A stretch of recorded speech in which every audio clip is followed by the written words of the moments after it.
Dear children, today I am going to teach lesson 4 in history, the great Mughals. First, I read you important terms. Wazir, prime minister. Prime minister को पहले मुगल काल में वजीर कहा जाता था। सूबा, स्टेट को कहते थे, प्रोविंस। सरकार, जिले को कहते थे, डिस्ट्रिक्ट। परगना, जो मंडल होते हैं, district of, division of district. नगर, छोटे छोटे नगरों को कह सकते हो, टाउन को कह सकते हो। मनसब, रैंक होती थी, जो जैसे सेना में सूबेदार, ब्रिगेडियर, इस तरह से एक मनसब, रैंक थी। दीन इलाही, इसे अकबर ने सर्वधर्म संप्रदाय को सम्मान देने के लिए, सभी धर्मों का आदर करने के लिए ये अपना दीन इलाही नाम का धर्म चलाया था।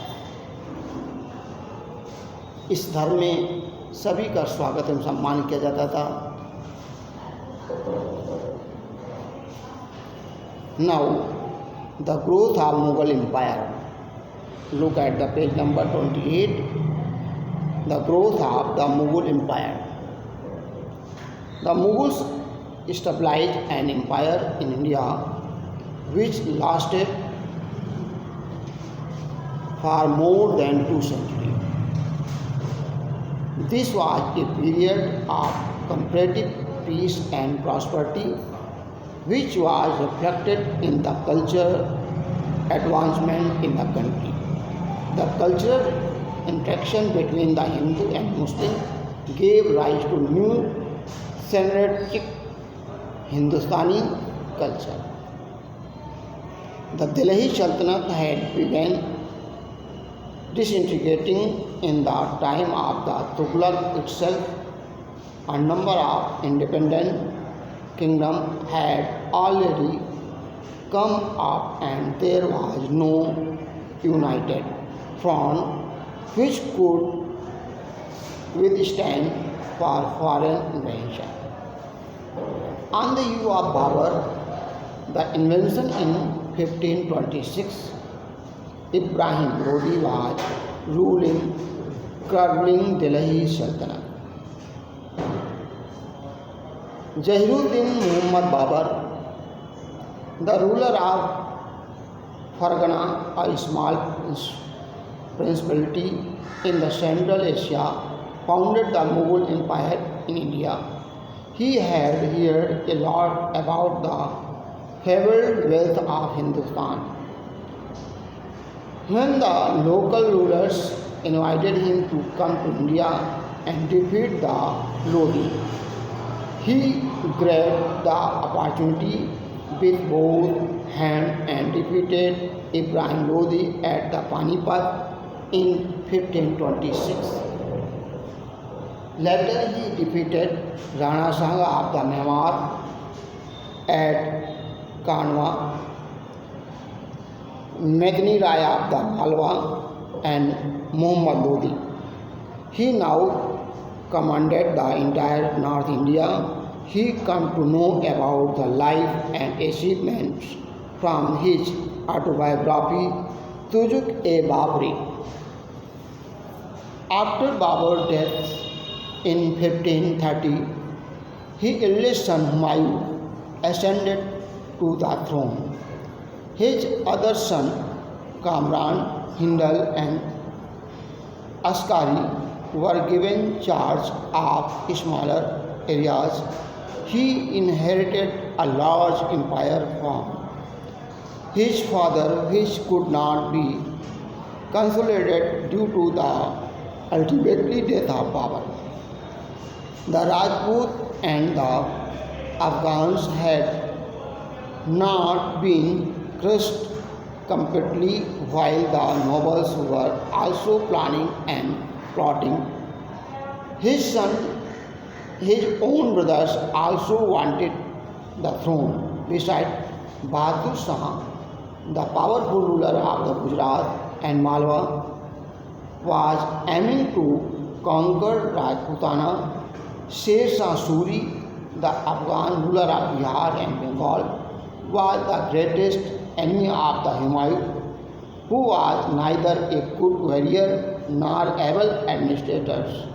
He lost all his territories and had to live to exile for nearly 15 years.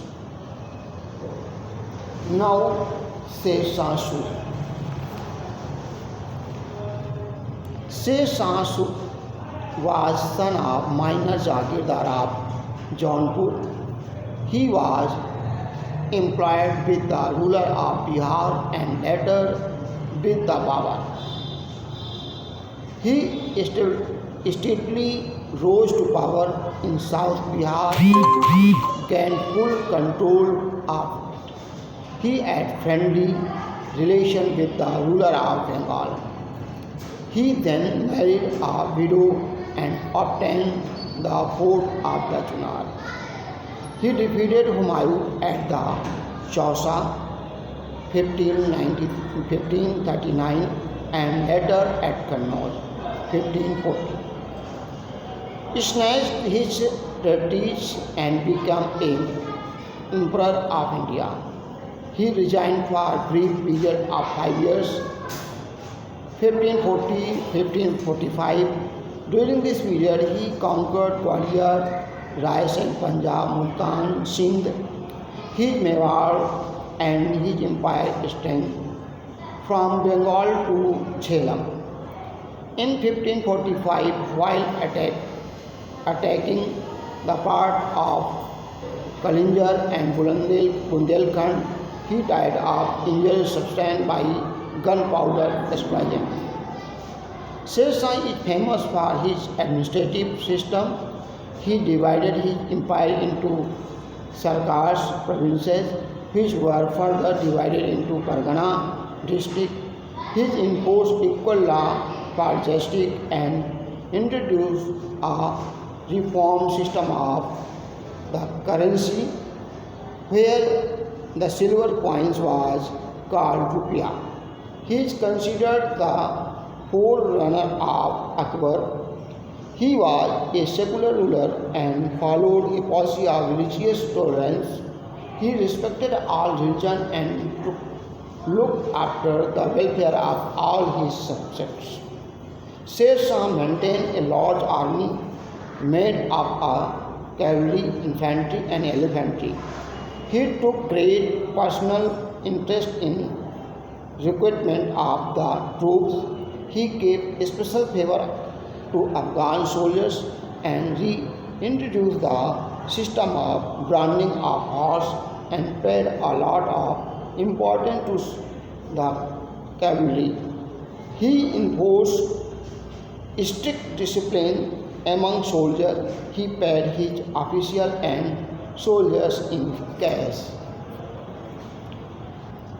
Sher Shah was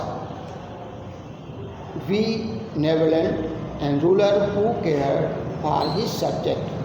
He undertook many public works such as planting of shady trees along roads, providing wells and sarai for travelers, etc. He got the Grand Trunk Road, which ran between Calcutta and Peshawar. Sher Shah built a new city at Delhi known as Shergarh and another one at Rohtas in Punjab. He also constructed a grand mausoleum for himself and his father at Sasaram, beside at a tomb for his grandfather at Narnaul. Sher Shah was succeeded by Islam Shah, which could not build upon a foundation laid by his father.